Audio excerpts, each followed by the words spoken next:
it's interesting listening to that review. I mean, she says she can sing. I mean, she's very good singing in it. She's a terrific interview, great ambassador for the film. I mean, talked a brilliant film, and that's great. She said in it, the script came in, Emma Thompson's written it, and I knew that Emma Thompson couldn't write something that I wouldn't love, which is absolute music to my ears, because as you know, I am world-beating Emma Thompson fan, think she walks on water, think she's just brilliant. I think she's a brilliant writer, brilliant actor, brilliant person all round.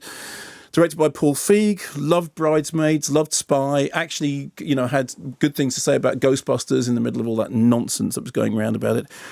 It's a Christmas movie. I'm a fan of Christmas movies. It's a rom-com that owes a certain debt to the sort of tone of Love Actually, and I love a rom-com and I love Love Actually. And it also addresses issues that concern me. So, it talks about loneliness and it talks about homelessness and, the Brexit subplot, which Emilia Clarke said in that is very important. And she said it's because the people that wrote this movie care about those things and there's no way that they could write that without those things being front and centre. So you loved it. The other phrase she used was honest, joyous, truthful, uplifting, which is the sort of the way it wanted to be. And songs of George Michael, I'm not the world's biggest George Michael fan, but I do like a George Michael song.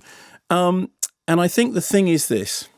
I think its heart is in the right place, and it breaks my heart to say that almost everything else isn't. I really wanted to like Last Christmas, and I knew that the reviews were not great when I said, I think when you saw it, the reviews hadn't broken. And there had been no reviews at all. No. And I thought that, people were being unnecessarily sniffy, but I really found it a crushing disappointment. And believe me, I take no pleasure in saying that at all, because I so wanted it to work. I so wanted to enjoy it. I so wanted to find myself, wrapped in all that positivity that's in that Emilia Clarke interview. And I think there are a number of problems. I got to be honest, I think one of them is the writing. I don't think it's well written. I think it is actually creakily plotted. And it has an issue with the way in which it never really understands the George Michael songs. I mean, the whole premise of it is essentially taken from a single line of a George Michael song taken out of context. Incidentally, if you've seen the trailer has pretty much already spoilt. Again, how many times have we had this conversation? Although that said, I think the film itself, plays very much on the front foot as far as that reveal is concerned.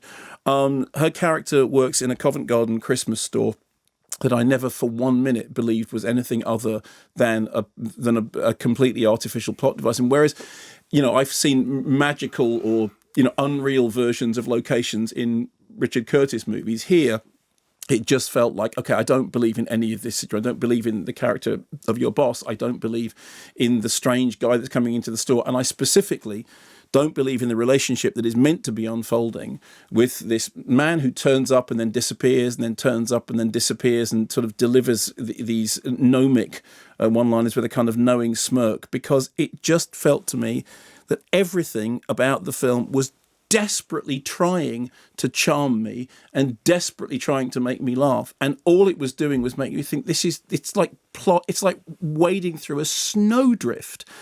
And the more it tried to be charming, the less and less it managed to do it. The jokes fall flat. The romance never gels. The plot is contrived to a point of utter ridicule. And we've seen Sunshine on Leith and Mamma Mia and films that use pop songs as a thing, and at no point does it ever get to grips with any of that. And there was a moment in it that I almost started to cry because there was nothing in it that was making me want to cry. Now, you were crying through disappointment. I was, and I can't tell you how much it disappoints me to say that. Incidentally, I should quote this. There was a Rolling Stone review that was a terrible review that said, that headlined, there are god-awful holiday movies, and then there's Last Christmas. And I know about this review because it was retweeted by the director, Paul Feig, who wrote, "As a lifelong Rolling Stone reader, I sincerely thank you for your opinion. We can't win everybody over, but we will continue to try. I swear all our hearts were in the right place. Can our one star at least be a really, really big star?" And that actually made me start to melt. Classy. Firstly, that is super classy. Secondly, it is a kind of I mean, to have the generosity of spirit to be able to do that. But thirdly, because the fact is that for me, now, there's part of me that thinks, okay, I completely misjudged Greatest Showman. Was it this time last year or 2 years ago? However long ago it was. I got it completely wrong. There is a part of me that understands that maybe that will be repeated with Last Christmas, but honestly, I don't think so. I think it's bad.